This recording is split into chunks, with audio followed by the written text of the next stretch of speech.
Hello and welcome to Jim's Tabletop Wargaming. Today is a continuation of painting in Blood Angels Terminator. Last time I showed you how to paint the bust of the Terminator. And in this episode we're going to be focusing on the assault cannon.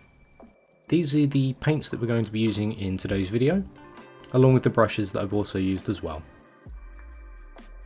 You can see in the background we've got some social media links there as well if you wanted to keep up with the happenings to do with the channel. Right, now as you can see we've already got some colour on here, so it's been primed with black and we've added a little bit of Mephiston Red on there. What I'm going to do is start off free-handing a line across the middle of the shoulder pad, as the bottom half is going to be completely black. Now I'm doing freehand this time because I'd already shown you how to do it using masking tape in the previous video.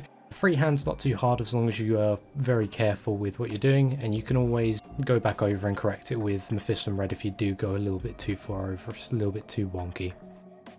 Now we've blocked that in black, we're going to go ahead and start applying silver to some of the metallic areas on the model. So we're looking at the gun barrel and the ammo drum at the back.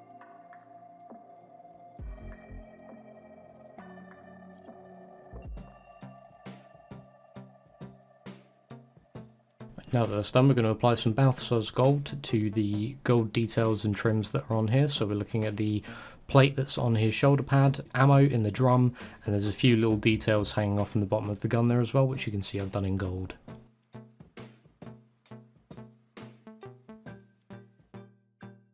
Right, now we're going to focus on the purity seal, so we're going to do the wax in Naggaroth Night. So we're just going to be careful, use a detail brush here and just try and keep it on the wax itself and not go onto the gun too much. Now we're going to use Rakarth flesh to pick out the scroll underneath.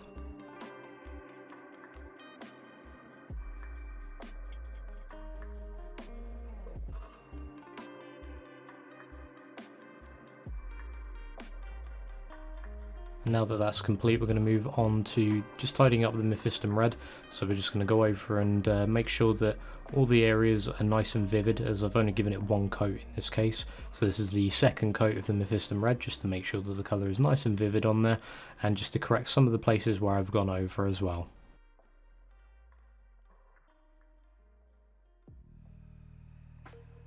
Now that everything's neat and tidy, we're going to move on to applying Nuln oil all over the barrel and any of the silver metallic details that we've done in Leadbelcher.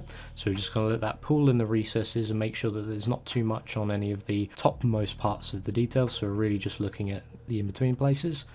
Here you can see what that looks like once it's been completed. Nice and grimy finish.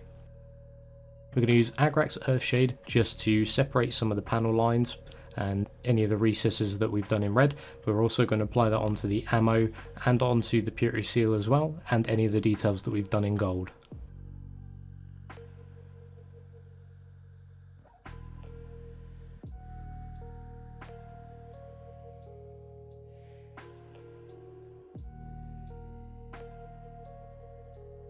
Now we're going to use Runefang steel just to bring some of the silver back out. So we're just going to pick up some of the edges just to make them really stand out.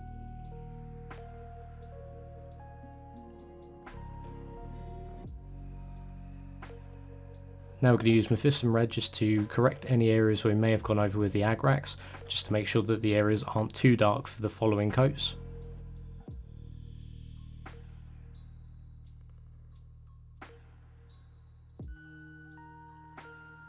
Now we're going to use Evil Sunz Scarlet just to further enhance the colour of the red and make it more vibrant and bright. So in this case we want to leave a bit of a gap so that some of that Mephiston Red is still showing between some of the details, some of the panel lines and things like that. We don't want to go into any of the recesses with it. Next we're going to use Fire Dragon Bright just to bring out the edges of each of those red panels. Again, just looking at places where the light might catch the armour and anywhere that you think would be striking, just to have it highlighted in orange.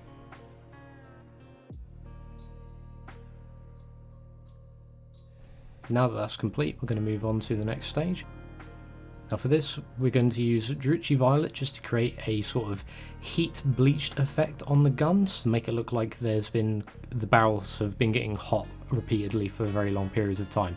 So to do this, we're just going to apply the violet just about halfway down the barrel, and then once we're done there and we've got a nice even coverage, we're going to go ahead and get the paint off of our brush and just use slightly damp brush to pull the ink while it's still wet down the gun barrel a little bit more, just to try and blend it in with the silver slightly.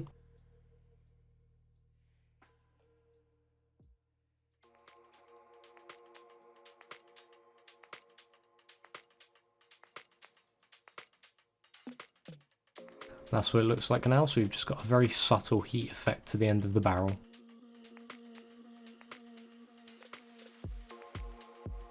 Next we're going to pick out the purple details with Genestealer purple, so we're just doing the rim around the wax seal, and we're also going to be doing the gemstones, so the one on his shoulder and the ones on the gun, and for this we're just going to be doing a J on the right hand side of each of those to make it look like the light shining through a purple gemstone.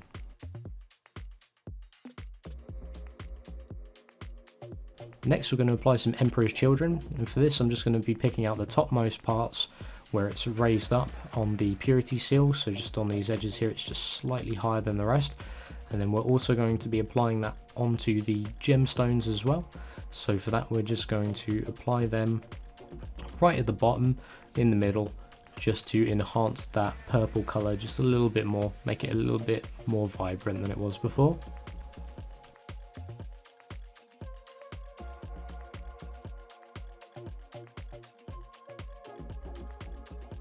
And now we're just going to finish off the gemstones by adding a small dot of white into the top left corners of each of the gemstones, just to make it look as if light is reflecting off of that point.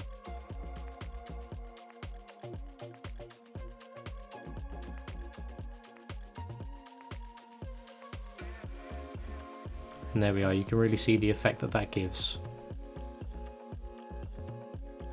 Next we're just going to go over the purity seals again with Rakarth flesh, just to bring out some of the slightly more raised up areas and just to correct some of the colour after applying the ink wash.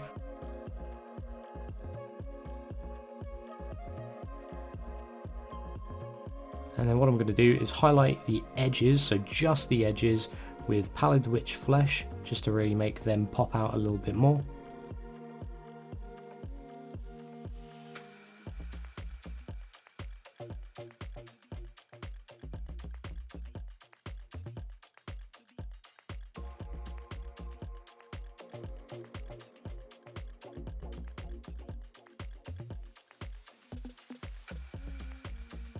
Now that's complete, we're going to apply Gehenna's gold all over the Balthasar's gold areas. So this is just to give it a much nicer shine. So as you can see as we're going over here, it's much nicer a colour, less bronze than the Balthasar's gold.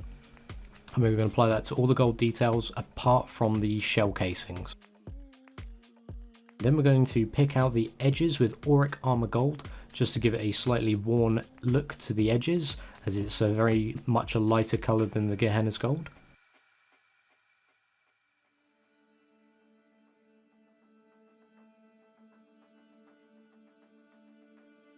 And there you can see, now it's a lot brighter than it was before. Next we're going to use Runefang steel just to make it look as if the gold has been tarnished.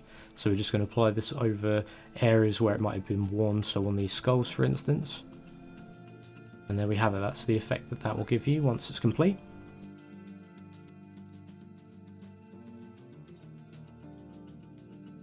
Now we're going to apply Averland Sunset to create the warning stripe of yellow and black that you see on the cables.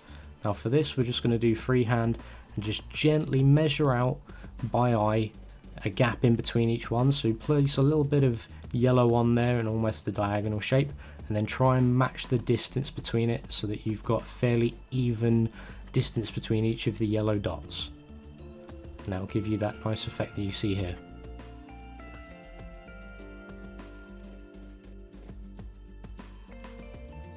Next we're going to apply Dawnstone just to highlight the edges of the black areas, just to make it so that they're not as boring and flat as they are at the moment.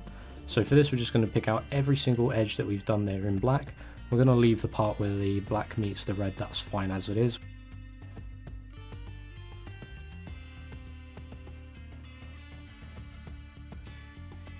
Now just to further enhance that, we're going to add Administratum Grey. So we're going to do this just on the kind of edges where you'd expect there to be more wear and tear than the rest of it.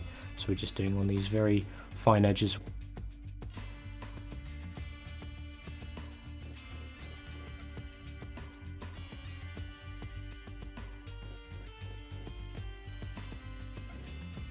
Next we're going to apply Abaddon Black to the purity seals, just to make it look as if there's scripture. So again, you just need to make sure that your paint on this one is quite wet but not too runny. You want it to flow very evenly, and so you don't need too much on the brush.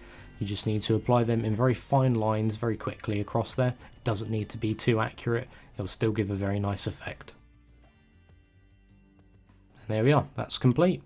Thank you all for watching, and we'll see you in part 3.